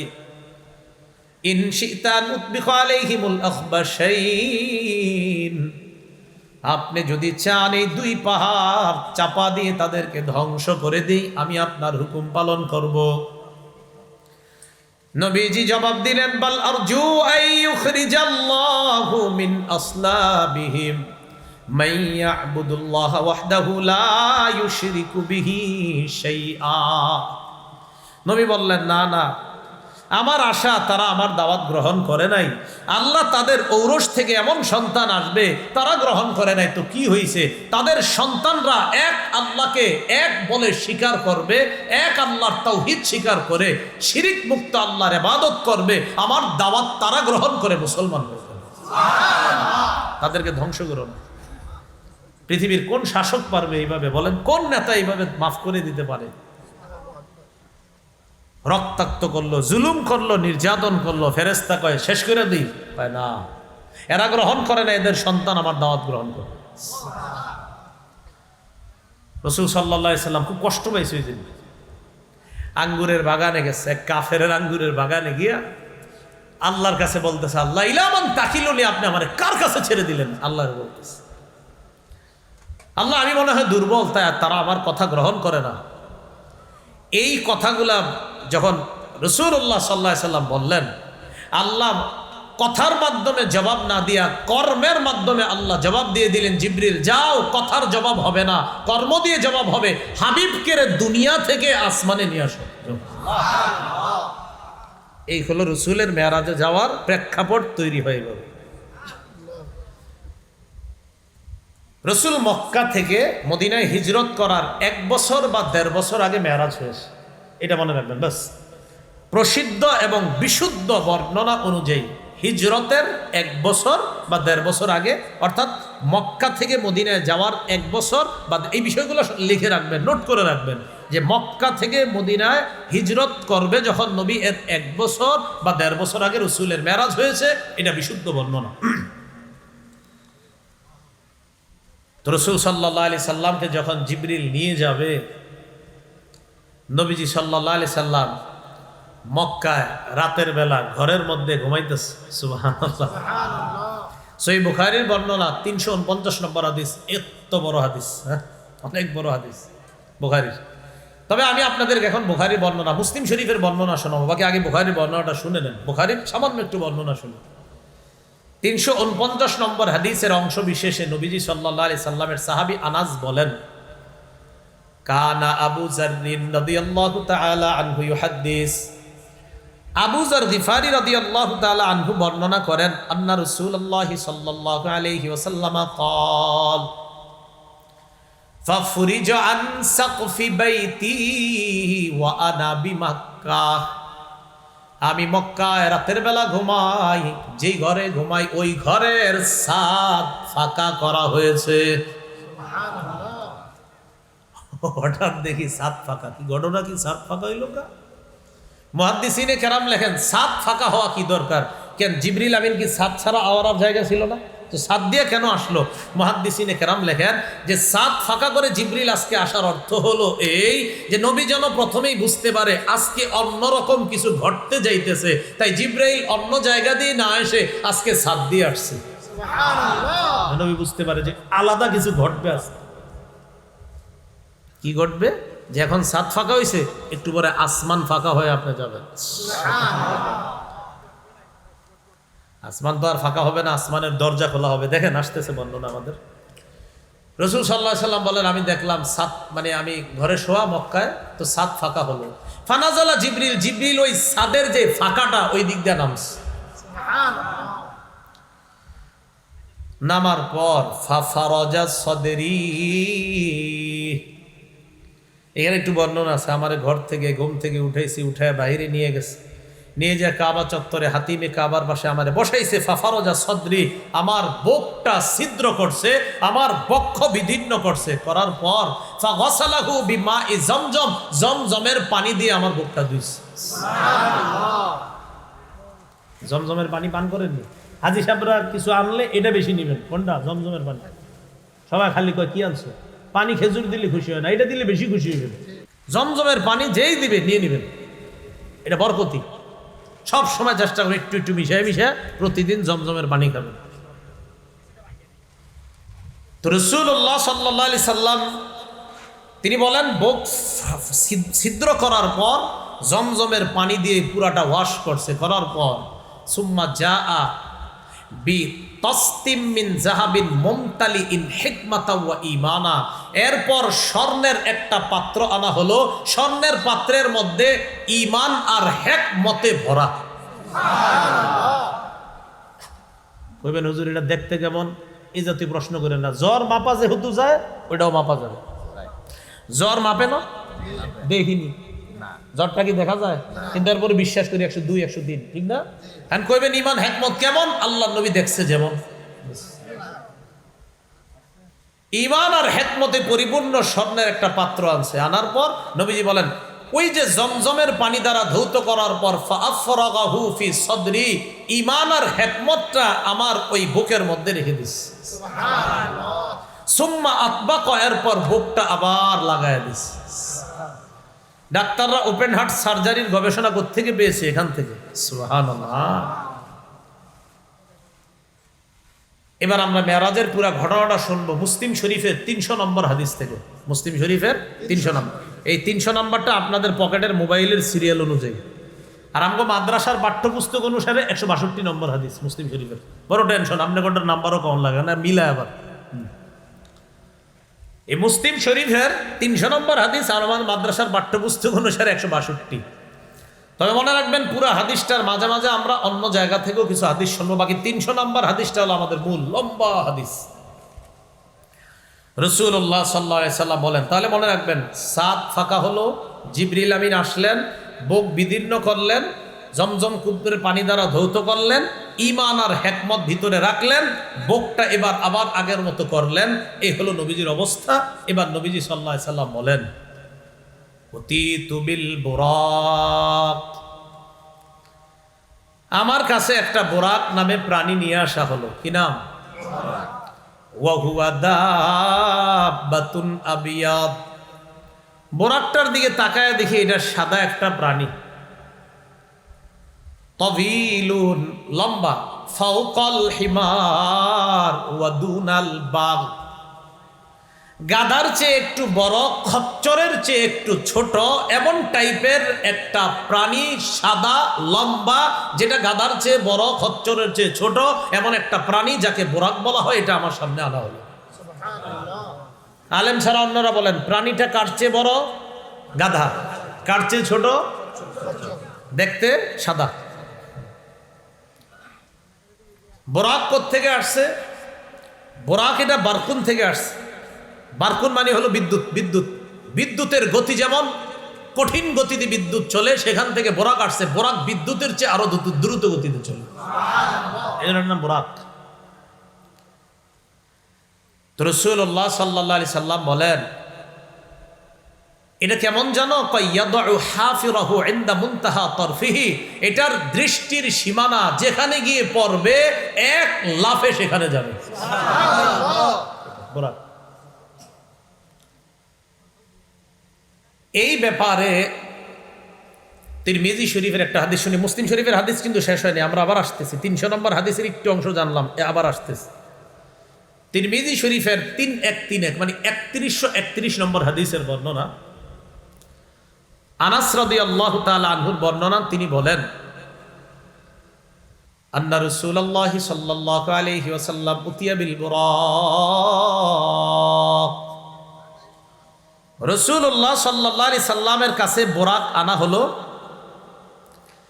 এই বুরাক নবীজির সামনে যখন আনা হয় কেমন ছিল? কয় মুল জামান মুসরাজা, জিন পোষ পরিহিত আর লাগাম বাঁধা। জিন পোষ বুঝেননি? যেটা বসবে আর কি উপরে, জিন পোষ পরিহিত আর লাগাম বাঁধা, এরকম অবস্থায় আছে। বুরাক নবীর সামনে দাঁড়ায়া ফাস্তাসআবা আলাইহি, বুরাকের উপর যে নবী উঠবে, ওঠাটা কষ্টসাধ্য করে ফেলছে, বুরাক স্থির হচ্ছে না। ফাকাল লাহু জিবরিল, জিবরিল বুরাককে বলল, আবি মুহাম্মাদিন তাফআলু হাদা মা রাকিবাকা আহাদুন আকরামু আলাল্লাহি মিনহু। বুরাক, তুমি কি নবীর সাথে এমন করবা? তিনি কিন্তু অন্য কেউ নয়, তার নাম হলো মুহাম্মদ সাল্লাল্লাহু আলাইহি ওয়াসাল্লাম। মনে রাখবা, আল্লাহর সৃষ্টির মাঝে তার চেয়ে সম্মানিত কেউ তোমার পিঠে চড়ে নাই। মা রাকিবাকা আহাদুন, কেউ তোমার পিঠে চড়ে নাই। আকরামু আলাল্লাহি মিনহু, আল্লাহর কাছে অধিক সম্মানিত তার চেয়ে আর কেউ নাই। মনে রাখবা, আল্লাহর কাছে সবচেয়ে সম্মানিত মানুষটি যিনি, তিনি মুহাম্মদ সাল্লাল্লাহু আলাইহি সাল্লাম, তার চেয়ে শ্রেষ্ঠ কেউ তোমার পিঠে চড়ে নাই, এটা তুমি মনে রাখবা। রাসূল কয়, জিবরিল এটা বলার পর ফারফাদ্দা আরাকা, বুরাক তখন মানে রাসূলের এই কথা শুই না, বুরাক ঘর্মাক্ত হয়ে গেছে শরীরে, বুরাকের শরীর ঘামায়া গেছে, যে আমি কার সামনে তখন লাফালাফি করলাম, শরীর ঘামায়া গেছে।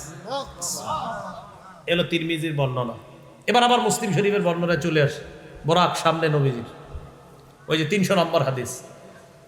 فقال رسول الله صلى الله عليه وسلم ركبته حتى أتيت بيت المقدس, আমি বুরাকে চললাম, চলার পর বাইতুল মুকাদ্দাস পর্যন্ত আসলাম। আলেম ছাড়া অন্যরা জবাব দেন, বাইতুল্লাহ থেকে বাইতুল মুকাদ্দাস পর্যন্ত ভ্রমণকে কি বলা হয়? মাশাআল্লাহ মাশাআল্লাহ, ভালো ছাত্র, ইসরা। নবীজি বলেন, রকিবতুহু হাত্তা আতাইতু বাইতুল মাকদিস, আমি বুরাকে চড়লাম, চড়ার পর বাইতুল মুকাদ্দাসে পৌঁছলাম। ফারাবাতুহু বিল হালকাতিল্লাতি কানা ইয়ারবিতু বিহিল আম্বিয়া, ওই খুঁটিটার মধ্যে আমি আমার বুরাকটাকে বাঁধলাম। সাধারণত নবীগণ ভ্রমণ করার পর এই মসজিদে যখন আসতেন, তখন তারা তাদের বাহনটা যেই খুঁটির মধ্যে বাঁধতেন, আমিও আমার বুরাক ওই খুঁটির মধ্যে বাঁধলাম। নবীরা এই বাইতুল মুকাদ্দাসে আসতেন, তো তারা একটা খুঁটির মধ্যে তাদের বাহনটা বাঁধতেন। নবীজি বলেন আমিও বোরাকটাকে ঠিক ওই খুঁটির সাথে বাঁধলাম যেই খুঁটিতে অন্যান্য নবীগণ তাদের বাহন বাঁধত। তো বাঁধার পর ফাদাখালতুল মাসজিদা, মসজিদে প্রবেশ করলাম। ফাসাল্লাইতু ফীহি রাকাতাইন, 2 রাকাত সালাত আদায় করলাম। অন্য বর্ণনায় সমস্ত নবীদেরকে সেখানে উপস্থিত করা হয়েছে, আর আমার নবীর পিছনে সবাই 2 রাকাত সালাতুল নফল সালাত আদায় করছে। সুবহানাল্লাহ। রাসূলুল্লাহ সাল্লাল্লাহু আলাইহি সাল্লাম বলে নামাজ আদায় করার পর সুম্মা খরজতু, আমি বাইতুল মুকাদ্দাস থেকে বের হলাম। বের হওয়ার পর ফাজাআনি জিবরিল আলাইহিস সালাতু ওয়াস সালাম বিইনাইম মিন খামরিন ওয়া ইনাইম মিন লাবান। আমি মসজিদ থেকে বের হলাম, বের হওয়ার পর দেখি জিবরিল আমার সামনে 2টা পাত্র আনছে। কয়টা? 2টা। একটার মধ্যে মদ, আরেকটার মধ্যে দুধ। একটা মদ আরেকটা দুধ।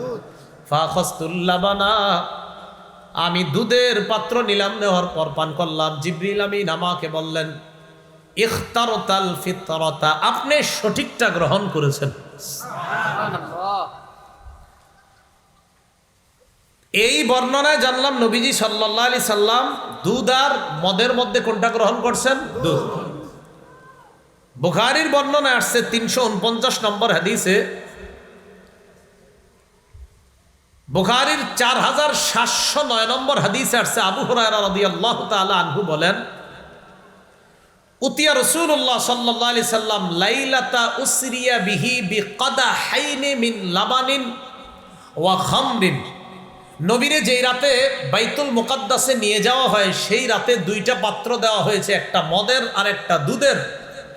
নবীজি সাল্লাল্লাহু আলাইহি সাল্লাম বলেন আমি দুধের পাত্রটা গ্রহণ করলাম, পান করলাম। জিবরিল আমিন তখন বললেন আলহামদুলিল্লাহিল্লাযী হাদাকা লিল ফিতরা, সমস্ত প্রশংসা আল্লাহর, যে আল্লাহ আপনাকে সঠিকটা গ্রহণ করার জন্য তৌফিক দান করছে। জিবরিল কয় হাবিব লাউ আখাস্তাল খামর, আপনি যদি দুধ না গ্রহণ করে মদ গ্রহণ করতেন লাগাওয়াত উম্মাতুকা, আপনার সব উম্মত পথভ্রষ্ট হয়ে যেত। নাউযুবিল্লাহ। আপনি সঠিকটা গ্রহণ করছেন। রাসূলুল্লাহ সাল্লাল্লাহু আলাইহি ওয়াসাল্লাম এবার আবার রওনা করলেন। মনে আসেনি? কই আছে? বাইতুল মুকাদ্দাস থেকে বের হলেন। সুম্মা আরাজা বিনা ইলাস সামা,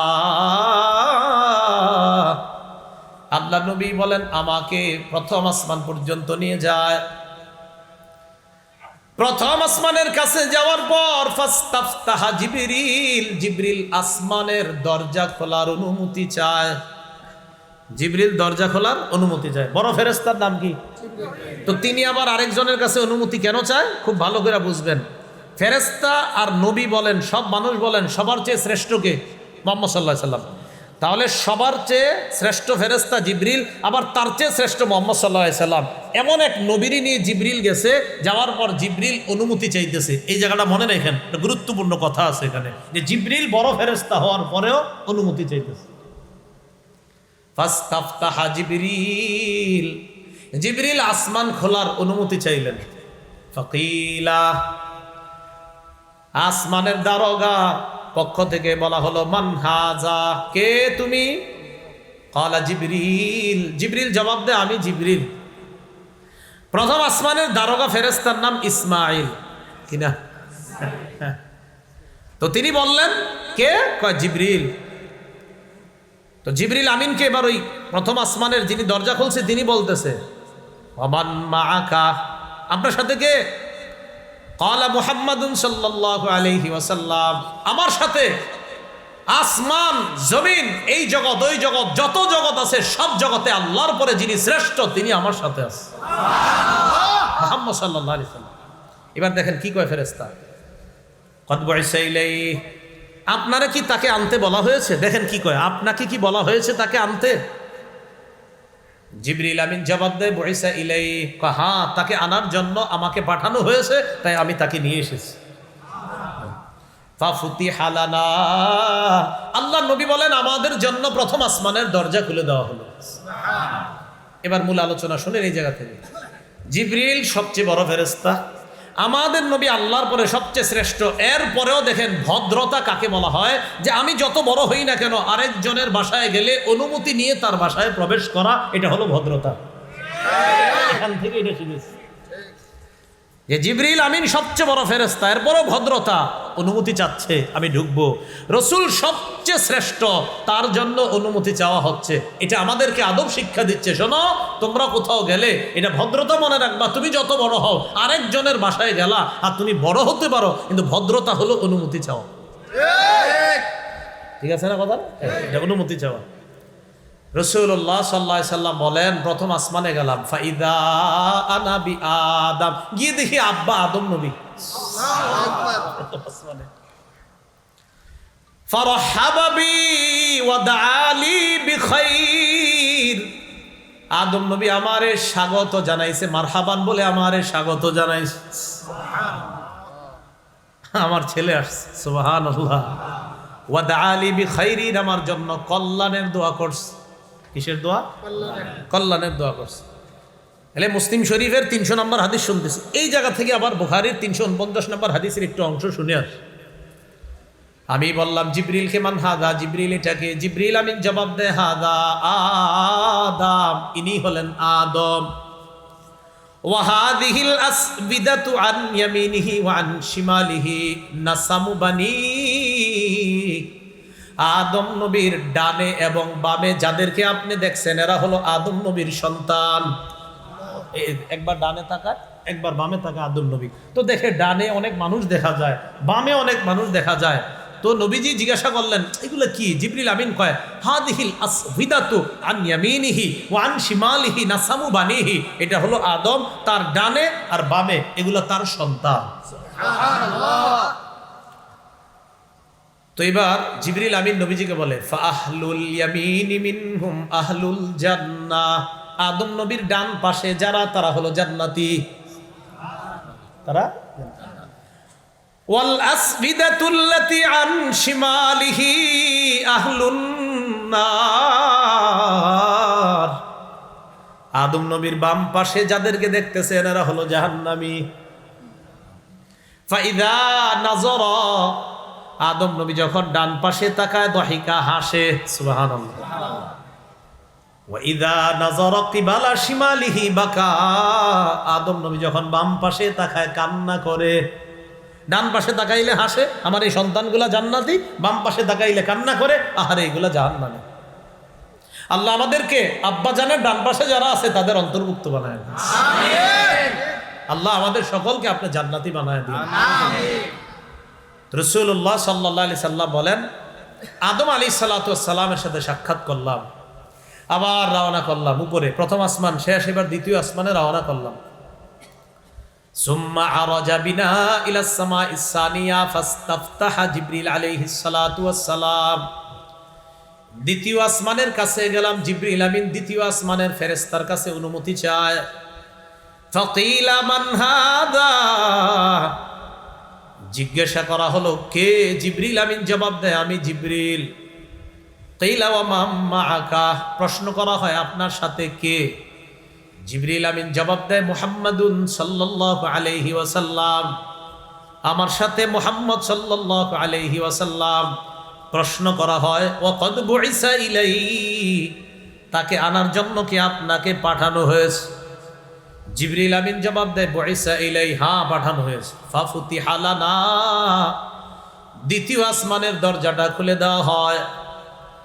আমি দ্বিতীয় আসমানে গেলাম, যাওয়ার পর ফাইদা আনা বিইবনাইল খালা, আমি এমন দুইজনের সাথে সাক্ষাৎ করলাম, এমন দুইজনকে দেখলাম যেই দুইজন সম্পর্কে খালাতো ভাই। কি ভাই সম্পর্কে? খালাতো ভাই। একজন হলেন ঈসা ইবনে মারইয়াম, একজন হলেন মারইয়ামের সন্তান ঈসা, আরেকজন হলেন ইয়াহইয়া ইবনে জাকারিয়া, জাকারিয়া নবীর সন্তান ইয়াহইয়া। আমি দ্বিতীয় আসমানে খালাতো ভাই সম্পর্কে দুই ভাইয়ের সাথে সাক্ষাৎ হলো, একজন হলেন ঈসা আর একজন ইয়াহইয়া। এই দুই নবীর সাথে দ্বিতীয় আসমানে আমার দেখা হয়ে গেছে। সুবহানাল্লাহ। ফারহাবা ওয়া দাআওয়ালি বিখাইর, দুই নবী আমারে স্বাগত জানাইছে, মারহাবা বলছে, আমার জন্য এই দুই নবী কল্যাণের দোয়া করছে। নবীজি বলেন সুম্মা আরাজা বিনা ইলাস সামাইস সালিসা, 3 নাম্বার আসমানে গেলাম। ফাস্তাফতাহা জিবরিল, 3 নাম্বার আসমানে ঢোকার অনুমতি চাইলেন। ফাকিলা মান হাদা, প্রশ্ন করা হয় কে? জিবরিল আমিন জবাব দেয় আমি জিবরিল। ওয়া মান মাআকা, আপনার সাথে কে? জিবরিল আমিন জবাব দেয় মুহাম্মাদুন সাল্লাল্লাহু আলাইহি ওয়াসাল্লাম, আমার সাথে মুহাম্মদ সাল্লাল্লাহু আলাইহি ওয়াসাল্লাম। একই প্রশ্ন করা হয় কদ বুইসা ইলাইহি, তাকে আনার জন্য কি আপনাকে পাঠানো হয়েছে? জিবরিল আমিন জবাব দেয় বুইসা ইলাইহি, হ্যাঁ তাকে আনার জন্য আমাকে পাঠানো হয়েছে। ফাফুতিহা লানা, 3য় আসমানের দরজা খুলে দেওয়া হয়। 3 নাম্বার আসমানে গেলাম, যাওয়ার পর ফাইদা আনা বিইউসুফ আলাইহিস সালাতু ওয়াস সালাম ফাইদা হুয়া কদ উতিয়া শাতরাল হাসান, হঠাৎ আমার সাক্ষাৎ হয়ে যায় ইউসুফ নবীর সাথে। তাকায় দেখলাম সৃষ্টির অর্ধেক সৌন্দর্য ইউসুফ নবীরে দেওয়া হয়েছে। ইউসুফ নবীরে তাকায় দেখি সৃষ্টির অর্ধেক সৌন্দর্য ইউসুফ নবীরে দেওয়া হয়েছে। আমগো নবী কেমন সুন্দর, এটা না কইলে তো আমার আবার খারাপ লাগবে। আমগো নবীটা দুটো কওয়া দরকার।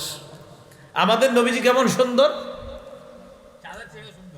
সহিহ বুখারীর হাদিস থেকে জানি। সহিহ বুখারীর বর্ণনা 3552 নম্বর হাদিস। বারা ইবনে আযিব রাদিয়াল্লাহু তাআলা আনহুর বর্ণনা, তাকে জিজ্ঞাসা করা হলো আকানা ওয়াজহু রাসূলিল্লাহ সাল্লাল্লাহু আলাইহি সাল্লাম মিসলা সাইফ, রাসূলুল্লাহ সাল্লাল্লাহু আলাইহি সাল্লামের চেহারা মোবারকটা কি তরবারির মতো সুন্দর ছিল? তখন বারা ইবনে আযিব জবাব দিলেন লা বাল মিসলাল কমার, না না বরং চাঁদের মতো সুন্দর ছিল। সুবহানাল্লাহ। সহিহ বুখারীর 3556 নম্বর হাদিসের মধ্যে আসছে, বারা ইবনে আযিব রাদিয়াল্লাহু তাআলা আনহু বলেন, কাব ইবনে মালিক রাদিয়াল্লাহু তাআলা আনহু বলেন, আমি নবীজির কাছে গেলাম। ফালাম্মা সাল্লামতু আলা রাসূলিল্লাহ সাল্লাল্লাহু আলাইহি সাল্লাম, আমি নবীজির সাথে সাক্ষাৎ করলাম। সাক্ষাৎ করার পর ওয়া হুয়া ইয়াবরুকু ওয়াজহুহু মিনাস সুরুর, তাকায় দেখলাম নবীজির চেহারা মোবারকটা আনন্দে ঝলঝল করতেছে। ওয়াইদা কানা রাসূলুল্লাহ সাল্লাল্লাহু আলাইহি সাল্লাম ইদা সুররা, নবীজি যখন আনন্দিত হইতো চেহারাটার দিকে তাকাইলে মনে হতো কান্নাহু কিতাআতু কমার, যেন চাঁদের টুকরাটা হাসতেছে। সুবহানাল্লাহ। নবীজির সৌন্দর্যতার অবস্থা। আনাস ইবনে মালিক কি বলেন? সহিহ বুখারীর 3547 নম্বর হাদিসে আনাস রাদিয়াল্লাহু তাআলা আনহু বলেন, কানা রাবাতাম মিনাল কওম, তিনি মানুষের মাঝে মাঝারি গড়নের ছিলেন। লাইসা বিত তাবিল, বেশি লম্বা ছিলেন না, ওয়ালা বিল কসির, বেশি খাটো ছিলেন না। কয় কেমন? কয় সুদর্শন। একজন মানুষ পৃথিবীতে সবচেয়ে সুন্দর হইলে যেমন আল্লাহ তারে বানাইছে তেমন। সুবহানাল্লাহ। কয় কালারটা কেমন? কয় আজহারুল লাউন লাইসা বিআবিয়াদা আমহাকা ওয়ালা বিআদামা, কয় ধবধবে সাদাও না আবার তামাট বর্ণের না, মাটির কালার না। কাছে তাহলে কেমন? মাটির কালারও না, ধবধবে সাদাও না, কয় লাল লাল ভাব গোলাপি রঙের। সুবহানাল্লাহ। লাল লাল ভাব গোলাপি রঙের। লাইসা বিজাদিন কাতিদিন, চুলগুলা একেবারে কোকড়ানো না, ওয়ালা সাবতিন রাজিলিন, আবার একবারে লম্বা সরু, একদম সোজা লম্বা না। তাহলে কেমন? দেখলেই মনে হতো চুলগুলা যেন বাতাসে ঢেউ খেলতেছে। ইদানিং মানুষ ফ্যাশন খোঁজে, আরে আমগো নবীর সৌন্দর্য খোঁজেন মিয়া, খুঁজলে দেখবেন এমন সৌন্দর্য আপনি দুনিয়াতে খুঁজেই পাবেন না। ওই অমুকরে তমুকরে খুঁজা প্যান্ট পরে ছিঁড়া, এই করে কি করে না করে, কি আমগো নবীর চেয়ে সুন্দর হবে? জিন্দিগিতেও না। আর মা বোন যারা বয়ান শুনতেছেন, আপনারা আম্মা জান আয়েশা সিদ্দিকার সৌন্দর্যতা পড়বেন, তাহলে দুনিয়ার অন্য নারীদেরকে আর আপনারা আইডল মানতে হবে না। রাসূলুল্লাহ সাল্লাল্লাহু আলাইহি সাল্লাম এমন ছিলেন, চুলগুলা কোকড়ানো না, লম্বাও না। এরপরে বলতেছে নবীজি যখন ইন্তেকাল করলেন, লাইসা ফি রাসিহি ওয়ালা লিহিয়াতিহি, চুল আর দাড়ির মধ্যে 20 শাআরাতান বাইদা, সাদা 20টা চুলও খুঁজে পাওয়া যায় নাই। তো নবীজি ইউসুফ নবীর সামনে কোন নাম্বার? 3 নাম্বার আসমানে ইউসুফ নবীরে অর্ধেক সৌন্দর্য দেওয়া হয়েছে, আমাদের নবীকে সবচেয়ে সৌন্দর্য বানানো হয়েছে। রাসূলুল্লাহ সাল্লাল্লাহু আলাইহি সাল্লাম বলেন, ইউসুফ নবীর সামনে যখন আমি বসা, রাহাবা অভিবাদন জানাইছে, মারহাবা বলছে, ওয়া দাআলি বিখাইর, আমার জন্য কল্যাণের দোয়া করছে। সুম্মা আরাজা বি ইলা সামাইর রাবিআ, 4 নাম্বার আসমানে আমাকে নিয়ে যায়, ফাস্তাফতাহা জিবরিল, জিবরিল আমিন অনুমতি চায়। আবার একই প্রশ্ন, কে? আমি জিবরিল। আপনার সাথে কে? মুহাম্মদ সাল্লাল্লাহু আলাইহি সাল্লাম। ওনাকে আনতে আপনাকে পাঠানো হয়েছে? হ্যাঁ, আমাকে পাঠানো হয়েছে তাকে আনার জন্য। চিন্তা করছেন, প্রত্যেকটা আসমানে প্রশ্ন করতেছে, ভদ্রতা শিক্ষা দেওয়া হচ্ছে। ফাফুতিহা লানা, 4 নাম্বার আসমান আমাদের জন্য উন্মুক্ত করে দেওয়া হয়। আসমানে গেলাম, যাওয়ার পর ফাইদা আনা বি ইদ্রিস আলাইহিস সালাতু ওয়াস সালাম, ইদ্রিস নবীর সাথে সাক্ষাৎ। কোন নবী? ইদ্রিস। আল্লাহ পাক বলেন ওয়া রাফা'নাহু মাকানান আলিয়া, আমি ইদ্রিসকে সর্বোচ্চ অনেক উপরে উন্নীত করেছি, উঁচু স্থানে আমি তাকে উন্নীত করেছি। এর দ্বারা উদ্দেশ্য হলো আমি 4 নাম্বার আসমানে ইদ্রিস নবীকে উঠায় তাকে আমি মর্যাদা দান করছি। ইদ্রিস নবী আমারে বললেন রহহাবা, মারহাবা বলে স্বাগত জানাইলেন। ওয়া দাআলি বিখাইর, কল্যাণের দোয়া করলেন। সুম্মা আরাজা বি ইলা সামাইল খামিসা, 5 নাম্বার আসমানে আমাকে নিয়ে যায়। আবার জিবরিলকে একই প্রশ্ন করা হয়। আর বলতে হবে ওগুলা? পারবেন না ইনশাআল্লাহ বলতে পুরাটা? সবগুলা প্রশ্নের জবাব দেওয়ার পর ফাফুতিহা লানা, 5 নাম্বার আসমান খুলে দেওয়া হয়। 5 নাম্বার আসমানে গেলাম, যাওয়ার পর ফাইদা আনা বিহারুন আলাইহিস সালাতু ওয়াস সালাম, হারুন নবীর সাথে আমার সাক্ষাৎ। রহহাবা বি ওয়া দাআলি বিখাইর, হারুন নবী আমাকে স্বাগত জানায়, মারহাবা বলেন, কল্যাণের দোয়া করেন। সুম্মা আরাজা বি ইলাস সামাইস সাদিসা, 6 নাম্বার আসমানে নিয়ে যায়। ফাইদা আনা বি মূসা আলাইহিস সালাতু ওয়াস সালাম, মূসা নবীর সাথে আমার সাক্ষাৎ হয়। মূসা নবী আমাকে স্বাগত জানায়, দাআলি বিখাইরিন, কল্যাণের দোয়া করে। সুম্মা আরাজা বি ইলাস সামাইস সাবিআ, 7 নাম্বার আসমানে যায়। ফাইদা আনা বি ইব্রাহিম আলাইহিস সালাতু ওয়াস সালাম, ফাইদা হুয়া, আমি দেখলাম ইব্রাহিম নবীর সাথে আমার সাক্ষাৎ। 7 নাম্বার আসমান।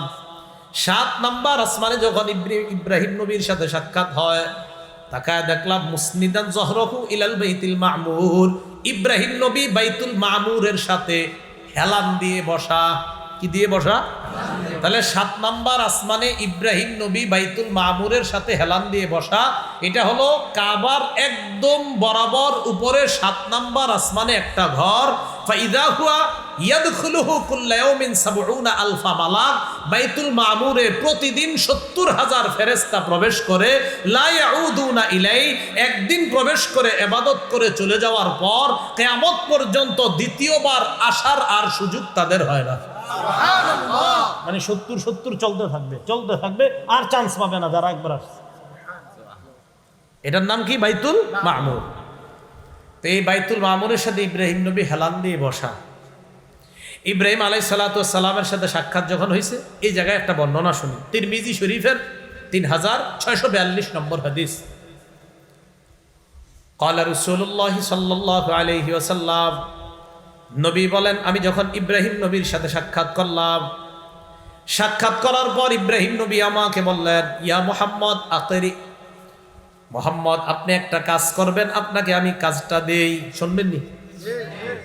আকিরি উম্মাতাকা মিন্নিস সালাম, আপনার উম্মতকে আমার পক্ষ থেকে সালাম পৌঁছায় দিবেন। সুবহানাল্লাহ, উম্মতকে সালাম দিস।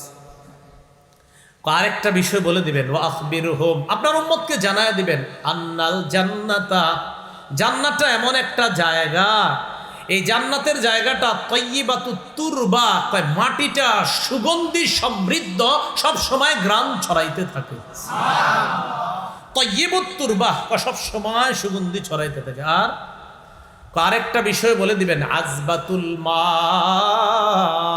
জান্নাতের পানি সুমিষ্ট সুস্বাদু পানি। আপনার উম্মতকে গুরুত্বপূর্ণ যে বিষয়টা বলবেন, আরেকটা বিষয় বলবেন, আন্নাহা কিআন, জান্নাত হলো খোলা ময়দান, ফাঁকা ময়দান। জান্নাত তো আমরা কি থাকবো কি ফাঁকা ময়দানে? লাগবে নি কিছু, বাড়িঘর লাগবে নি? নবীজি বলেন আপনার উম্মতকে জানায় দিবেন, আন্নাহা কিআন, জান্নাত হলো একটা সমতল ভূমি।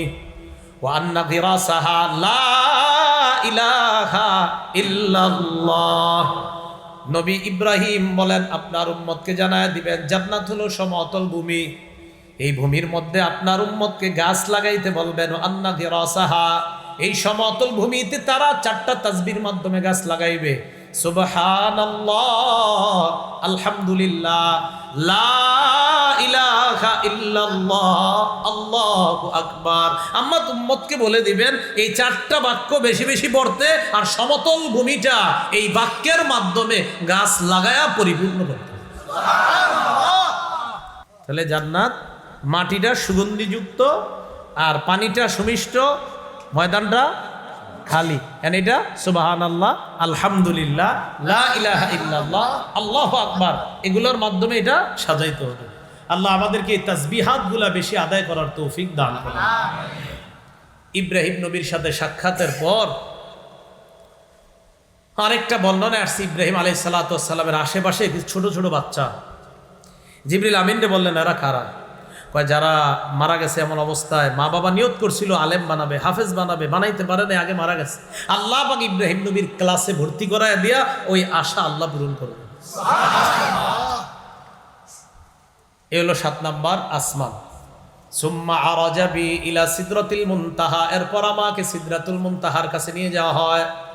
সিদরা এটা হলো 7ম আসমানে আরশের ডান পাশে একটা কুল জাতীয় গাছ, কুল বৃক্ষ, কুল বড়ি বলেন না, এই কুল জাতীয় গাছ আরশের ডান পাশে। এই গাছটা এমন, রাসূল সাল্লাল্লাহু আলাইহি সাল্লাম বলেন ফালাম্মা ঘাসিয়া বিন আমরিহি মা ঘাসিয়া, এই গাছটার উপরে যখন আল্লাহর কোনো হুকুম আসে এটা তাগাইয়ারত, রংটা এত পরিবর্তন হয় পৃথিবীর কোনো মানুষের ভাষা নাই সেই রঙের বর্ণনা দেওয়া। সুবহানাল্লাহ। নবীজি বলেন আমি এটার পাতা দেখছি আর এটার ফলগুলা দেখছি। ফাইদা ওয়ারাকুহা কাআজনাম, আমি এটার পাতা দেখে দেখলাম ফাইদা ওয়ারাকুহা কাআজানিল ফিল, আমি দেখলাম হাতির কানের মতো এটার পাতাগুলা বড় বড়। ওয়াসামারুহা কালতিলাল, এটার ফলগুলা বিশাল বড় বড় ড্রামের মতো, বিশাল বড় বড় মটকার মতো। তাহলে পাতাগুলা হাতির কানের মতো আর ফলগুলা বিশাল বড় বড় মটকার মতো। সিদরাতুল মুনতাহা, মুনতাহা মানে সমাপ্ত। বলেন মুনতাহা মানে সমাপ্ত।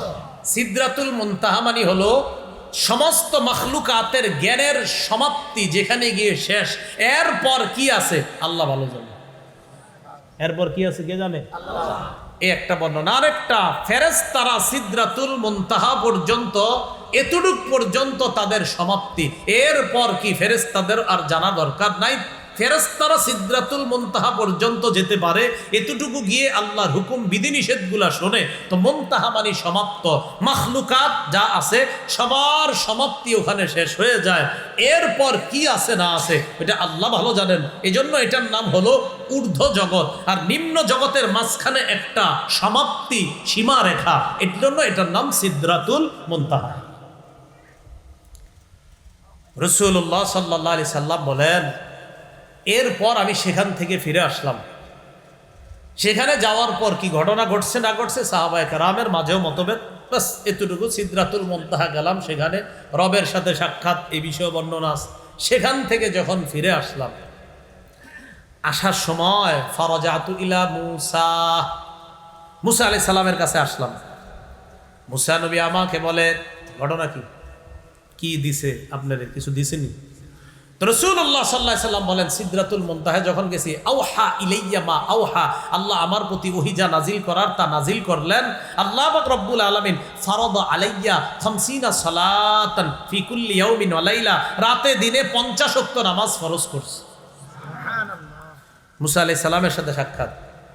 মুসা আলাইহিস সালাতু ওয়াস সালাম কয় মা ফারাদা রাব্বুকা আলা উম্মাতিকা, আপনার রব আপনার উম্মতের জন্য ফরজ করছে কি আমার একটু কর। নবীজি বললেন 50 সালাতান, 50 ওয়াক্ত নামাজ। মুসা নবী বলেন ইরজি ইলা রাব্বিকা ফাসআলহু তাখফিফা, রবের কাছে যান, যাওয়ার পর এই বিধানটা একটু হালকা করে দিতে বলেন। ফাইন্নী বালাউতু কওমি, আমি আমার উম্মতরে পরীক্ষা করছি। বালাউতু বানি ইসরাঈলা, বনি ইসরাঈলরে আমি পরীক্ষা করছি। ও খবর তুহুম, তাদেরকে পরীক্ষা কইরা আমার অভিজ্ঞতা আছে, এজন্য অভিজ্ঞতার আলোকে বললাম ফাইন্না উম্মাতাকা লা ইউতিকুনা যালিকা, আপনার উম্মত 50 ওয়াক্ত নামাজ পড়বে না। কত তো সত্যি কথাই কইছে। জি যেমনি আসতে কইতাছে মনে হয় যে 5 ওয়াক্তই পড়ে, হ্যাঁ মানে 5 ওয়াক্তই মনে পড়ে এরকম ভাবসাতে হুজুর 5 ওয়াক্ত তো পড়ি। তো নবীজি গেছে, রসুল বলেন আমি আল্লাহর কাছে গেলাম, গিয়ে বললাম আল্লাহ কমায় দেন। ফাহাত্তু আলাইয়া খামসা সালাওয়াত, আল্লাহ 5 ওয়াক্ত কমায় দিছে। কয় ওয়াক্ত? নবীজি বলেন ফালাম আজাল আরজিউ, কয় ফালাম আজাল আরজিউ বাইনা রব্বি তাবারাকা ওয়া তাআলা ওয়া বাইনা মূসা, আল্লাহর কাছে আর মূসা নবীর কাছে আসা যাওয়ার মাঝে আসি, আসি আরবার যান, আবার যাই, আবার 5 ওয়াক্ত কমায়, এই আসা যাওয়ার মাঝখানেই চলতেছে। শেষমেশ আল্লাহ 45 ওয়াক্ত কমায়া বলছে ইন্নাহুন্না খামসু সালাওয়াত, 5 ওয়াক্ত আছে। এই 5 ওয়াক্ত থাকার পর হাবিবকে বললেন, হাবিব লিকুল্লি সালাতিন আশারা, এক ওয়াক্তের জন্য 10 নেকি, ফাহিয়া খামসুনা সালাতান, 5 ওয়াক্ত তো 10 নেকি হলে 5 10 50, আগে 50 ওয়াক্ত পড়লে দিতাম 50 নেকি, এখন 5 ওয়াক্ত পড়লেই 50 ওয়াক্তের নেকি। তো মুসা আলাইহিস সালামের কাছে 5 ওয়াক্ত নিয়ে যখন আসছে, কয় কত? কয় 5 ওয়াক্ত। আপনি আবার যান, কমায় আনেন। তো নবীজি বলে ফাস্তাহইয়াইতু মির রব্বি, আমার লজ্জা লাগতেছে আর যাইতে। এটা নবীজি বলছে আমার লজ্জা লাগতেছে। তো এটা নিয়ে 5 ওয়াক্ত নিয়ে রাসূল সাল্লাল্লাহু আলাইহি সাল্লাম চলে আসলেন। এইগুলো তৃতীয় আলোচনা। চতুর্থ আলোচনা, মেরাজ থেকে আসার পর পরের দিন রাসূল সাল্লাল্লাহু আলাইহি সাল্লাম কাবা চত্বরে বসা একা একা। তাফসীর ইবনে কাসীরের মধ্যে আসছে রাসূল সাল্লাল্লাহু আলাইহি সাল্লাম কাবা চত্বরে বসা, ও হুয়া জালিসুন ওয়াজিমুন, ওয়াজিমুন মানে একা একা চুপচাপ বসা। আবু জাহেল আসছে, আয়েশা কয় হালমিন খবরিন, কি ব্যাপার মুহাম্মদ, কোনো সংবাদ সংবাদ আসেনি? নবীজি কয় গুরুত্বপূর্ণ সংবাদ আছে। কয় কি কি সংবাদ? কাকা গত রাতে তো এরকম আমারে এখান থেকে বাইতুল মুকাদ্দাস, সেখান থেকে রাতের মধ্যে সামান্য অংশে আল্লাহ পুরা 7 আসমান সিদরাতুল মুনতাহা সব ঘুরাইয়া জান্নাত জাহান্নাম আমারে দেখায় নিয়ে আসছে। আবু জাহেল কয় পাইয়া গেছে। আমারে যেটা বলছো তুমি কি সবাইরে বলতে পারবা? কি কইতাছে দেখেন, আতুখবিরুহুম বিমা আখবারতানি বিহি, আমারে যেটা বলছো সবাইরে ডাইকা আনলে বলতে পারবা? রাসূল সাল্লাল্লাহু আলাইহি সাল্লাম বললেন নাম, হ্যাঁ বলতে পারবো, সমস্যা নেই।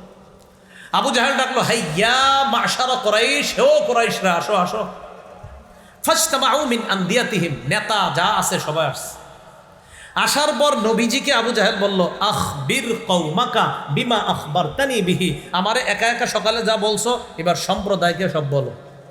রাসূল সাল্লাল্লাহু আলাইহি সাল্লাম বলা শুরু করলেন। ইতিমধ্যে আবু বকর সিদ্দিককে খবর দেওয়া হলো, আবু বকর নবী এই কথা বলে তোমার নবী। কয় তাই নাকি? কয় হ্যাঁ। কয় আতুকাজ্জিবুনা আলাইহি, তোমরা কি এগুলো মিথ্যা প্রতিপন্ন করছো নবীরে? কয় হ্যাঁ এগুলো তো মিথ্যা কথাই। কয় নবী কি এটা বলছে? কয় হ্যাঁ। কয় লাউ ক্বালাহু লা সাদাকা, যদি নবী বলে থাকে সত্য কথা বলছে। কি সুন্দর কথা। কয় লাউ ক্বালাহু লা সাদাকা, তিনি বলে থাকলে সত্য কথা। রাসূলুল্লাহ সাল্লাল্লাহু আলাইহি সাল্লাম যখন নাকি তারা সবাই মিলেমিশে ধরছে, এবার 5 নাম্বার আলোচনা। তারা কয়, এটা সহিহ বুখারীতে আছে 3886 নম্বর হাদিস, এই হাদিসের মধ্যে আসছে রাসূলুল্লাহ সাল্লাল্লাহু আলাইহি সাল্লাম বলেন, লাম্মা কাজ্জাবাতনি কুরাইশ, কুরাইশরা যখন আমারে মিথ্যা প্রতিপন্ন করলো, কুমতু ফিল হিজর, মক্কার হিজির নামক একটা জায়গা আছে, এখানে আপনারা হজে গেলে বা উমরায় গেলে দেখবেন মুআল্লিমরা দেখায় দিবে যে এটা হিজির বলা হয়, এটা বলা হয়। সেখানে আমি দাঁড়াইলাম। দাঁড়ানোর পর আল্লাহর কাছে আমি মানে চিন্তা করতে, আল্লাহ এখন আমি কি করবো? এরা আমারে বলতেছে নিদর্শন বলতে, আমি কি দেখছি? এরা কয় বাইতুল মুকাদ্দাস কেমন আমারে বলতে বলে। রাসূলুল্লাহ সাল্লাল্লাহু আলাইহি সাল্লাম বলেন, ফাজালাল্লাহু লি বাইতুল মাকদিস বা ফাজাল্লাল্লাহু লি বাইতুল মাকদিস, আল্লাহ বাইতুল মুকাদ্দাসটা আমার সামনে সরাসরি তুলে ধরছে।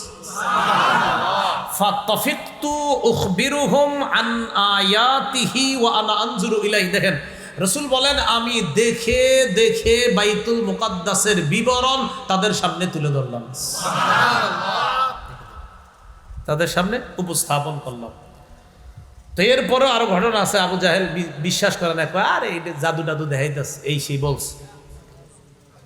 কিন্তু রাসূল সাল্লাল্লাহু আলাইহি সাল্লাম এটা বলার পর কিছু কাফেলার কথা বলছে যে অমুক কাফেলা অমুক দিন আসবে। ওই কাফেলা আসার পর তাদের সাথে এই ঘটনা ঘটছে, আমি দেখছি শুনছি। আবু জাহেল আসার পর সবার সামনে জিজ্ঞাসা করেছিল, এবং রসুল যে মেরাজ করছে এই সত্যতাও মিলছে, এবং অসংখ্য অগণিত মানুষ তাদের সাক্ষ্যের ভিত্তিতে মুসলমান হয়েছে। রসুল্লাহ সাল্লাহ আলি সাল্লাম ঈসা নবী, মুসা নবী, ইব্রাহিম নবী আর জিবরিলকে ওই দিন দেখছেন। মানে সবাই অনেক নবীদেরকে দেখছে, তো জিবরিলকেও দেখছিলেন। বাকি তাদের কিছু বর্ণনা দিছে যে তারা দেখতে এমন ছিল। তিরমিজি শরীফের 3649 নম্বর হাদিস। এই হাদিসের মধ্যে আসছে রসুল্লাহ সাল্লাহ আলি সাল্লাম বলেন, মেরাজের রাতে আমি যখন ভ্রমণে গেলাম, আমি মুসা আলাইহিস সালাতু ওয়াস সালামকে দেখলাম, দরবুম মিনার রিজাল কান্নাহু মিন রিজালি শানুআ। শানুআ একটা এলাকার নাম। এই এলাকার মানুষগুলা দেখতে যেমন মুসা নবীরে দেখতে তেমন দেখা যায়। ওয়ারাআইতু ঈসা ইবনে মারইয়াম, আমি ঈসা নবীরে দেখলাম, ফাইদা হুয়া আকরাবুন নাসু বিহি শাবাহা। ঈসা নবীরে দেখে আমার মনে হলো, ফাইদা হুয়া আকরাবুন নাসি বিহি শাবাহা, ঈসা নবীরে দেখতে মনে হলো উরওয়া ইবনে মাসউদ আস-সাকাফি, আমার সাহাবী উরওয়া ইবনে মাসউদ দেখতে যেমন ঈসা নবীরে আমার কাছে অনেকটা তেমন মনে হয়েছে। সাহাবী নবীর সাহাবীর মধ্যে ঈসা নবী কত আগে চলে গেছে। ওয়ারাআইতু ইব্রাহিম আলাইহিস সালাতু ওয়াস সালাম, ইব্রাহিম নবীরে দেখলাম, ফাইদা হুয়া আকরাবু বিহি শাবাহান বিহি সাহিবুকুম ইয়ানি নাফসা। ইব্রাহিম নবীরে দেখা মনে হলো তোমাদের এই সাথীর মতো, অর্থাৎ ইব্রাহিম নবীরে দেখতে অনেকটা আমি নবী মুহাম্মদের মতো। ইব্রাহিম নবীরে দেখলাম, ফাইদা হুয়া আকরাবু বিহি শাবাহান বিহি সাহিবুকুম, ইব্রাহিম নবীরে তোমাদের এই সাথী অর্থাৎ মুহাম্মদ সাল্লাল্লাহু আলাইহি সাল্লাম দেখতে যেমন ইব্রাহিম নবীরে ঠিক অনেকটা এমন মনে হয়েছে। ওয়ারাআইতু জিবরিল আলাইহিস সালাতু ওয়াস সালাম, জিবরিলকে দেখলাম, ফাইদা হুয়া আকরাবু বিহি শাবাহান, জিবরিল আমিন দেখে আমার কাছে মনে হলো জিবরিল আমিন দেখতে, ফাইদা হুয়া আকরাবু বিহি শাবাহান বিহি দিহিয়া ইবনে খলিফা আল কালবি, আমার সাহাবী দিহিয়া। এই দিহিয়া যারা আপনারা দাহিয়া হিসাবে চিনেন, তার আরবি নামটা হলো দিহিয়া। এই দিহিয়া দেখতে যেমন জিবরিল আমিন যখন মানুষের রূপ ধরে তারে দেখতে ঠিক তেমন। এই হলো রসুল সাল্লাল্লাহু আলাইহি সাল্লামের মেরাজের রাতের মোটামুটি আপনার বিশুদ্ধ বর্ণনা অনুযায়ী একটা আলাপন জানলাম যাওয়া থেকে আসা পর্যন্ত।